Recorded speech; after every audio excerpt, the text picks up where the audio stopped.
All right, there's 3 days to go. It's the 29th? Yeah. 29th of December, 3 days to go. I was interviewed by The Age the day before yesterday, and yesterday I went into The Age online. The Age, if you're not from Australia, is part of the Fairfax media group, and it's one of the biggest newspapers in Australia.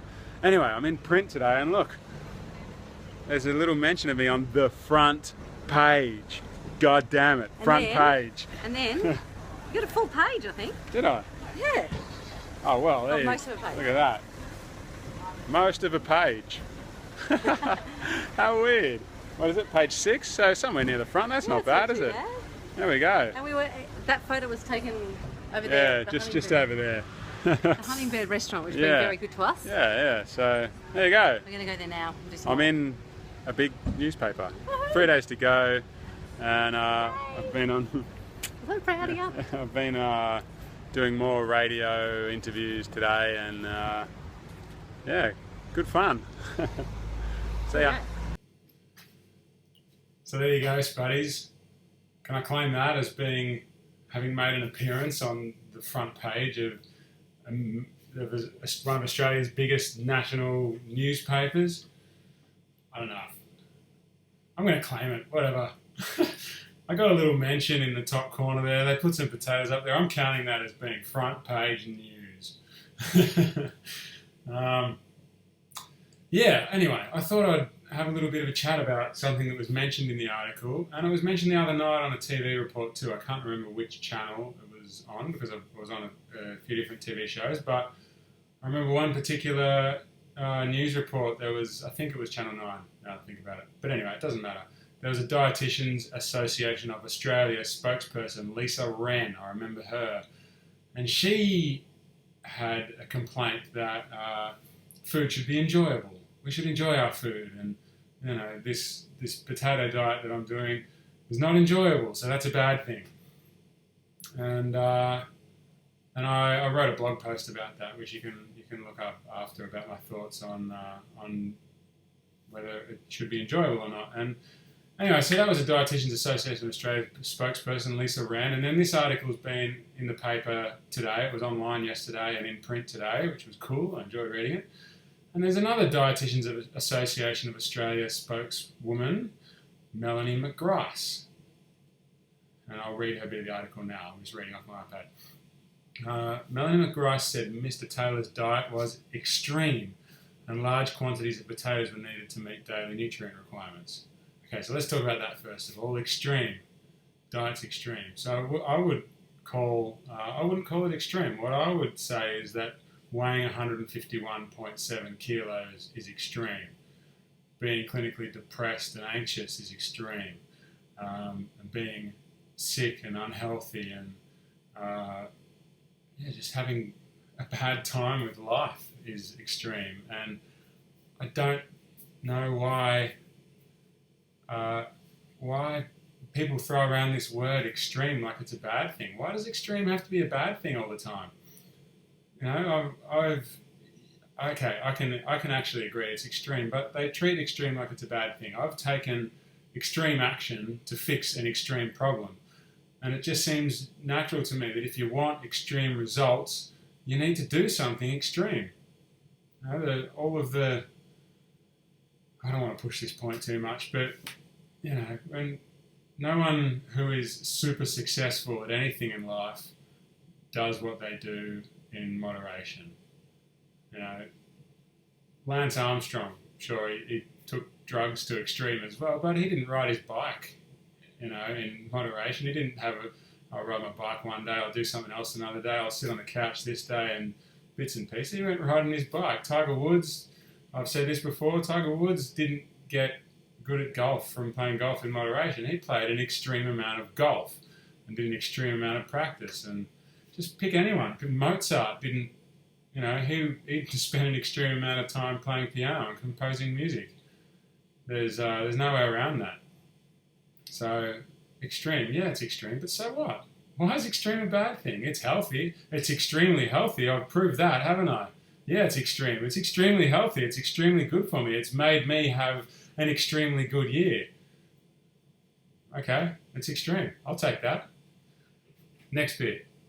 She wondered whether the weight would stay off. Yeah, okay, you can wonder that about any diet though, can't you? That's sort of a weird thing to say. Anyone who loses weight on any diet, you can wonder, it's common for people to put weight back on. I can't answer that at the moment because I haven't got to the point where I've said this is over and I've kept my weight off, but I do feel good about that. But hey, time will tell. But it's anything you can say about literally any diet, Melanie McGrath, including the ones you prescribe. I'm sure you've had clients or patients or whatever it is that you call them at your, incidentally, $140 for half an hour for diet advice. I looked through your website, Melanie McGrath. There's some scary suggestions on there, like frying veggies in olive oil is more healthy than steaming them. Please, $140 for half an hour to give that advice. Anyway, wondered where the weight would start. Fair enough. I wonder that about your patients too. Maybe you should survey them. But the diet, next line. So she wondered whether the weight would stay off, but the diet could be a good kickstart, and few food choices could be more effective than too much choice, leading to junk food. Okay, so we can agree on something there. Maybe few food choices is better than more. Yeah. All right. So yeah, it just gets me back to this notion that the diet, you shouldn't try unusual things. Basically, the Dietitians Association of Australia seems to have all trotted out the same lines about extremeness and food should be enjoyable and things like that. And I shouldn't. This was a really good article written. This was one of the best articles written, and I'm not trying to say this was a bad article. This was a really great article, and I think Carolyn Webb, the author of this article, did a really great job. And like every other journalist that's interviewed me, she's not a nutrition expert, so she needs to consult other experts. She can't just go on my opinion. She needs to get a balanced view, and so it's her job to go and seek out these experts. So no problems at all with Carolyn Webb. I really think she did a great job with the article. It's one of my favourites of the year, actually. But yeah, so the point about enjoyment, back to the enjoyment thing. Lisa Rand, Melanie McGrath, these people think food has to be enjoyable. It doesn't have to be enjoyable. Why are we focusing so much on making food enjoyable? We can shift the focus and make life enjoyable. The whole point of this experiment is I understood that food was making my life not enjoyable. Yeah, I was enjoying the act of eating, but not much else.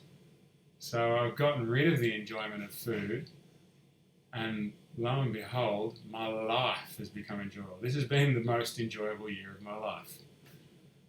I don't know why we need to focus so much on, especially from the professionals, of the experts of this area. Why should it be all about enjoyment? Why can't we find other things to do with our time that are enjoyable and just put some fuel in the tank and move on? I'm not saying everyone has to do it that way. There are plenty of people that get great love and enjoyment out of their food and also maintain great health, and that's great. I'm not talking to those people. Those people can keep doing their thing. Good on you. You can continue on. I'm really happy for those people. I wish I could be one, but I can't. So far I haven't been able to. Perhaps in the future I can be, because I've made some changes this year. Maybe I can. But for now, whatever. Let's just, enjoyment. You've got to enjoy it. You don't have to enjoy every aspect of your life. You've got to enjoy life as an overall picture. You've got to try to anyway. But, no one would say, hey, you have to enjoy, washing the dishes. I don't enjoy washing the dishes. It's something I have to do, though. And I was starting to treat food the same way. Okay, well, this year I have, basically. I don't know. I think you get the point. I'm going to stop talking now. This video's already gone too long. If you want to come to breakfast with me in 3 days, then come along. Links below. And yeah, that's that. Big things happening. Cheers, everyone. Spud up.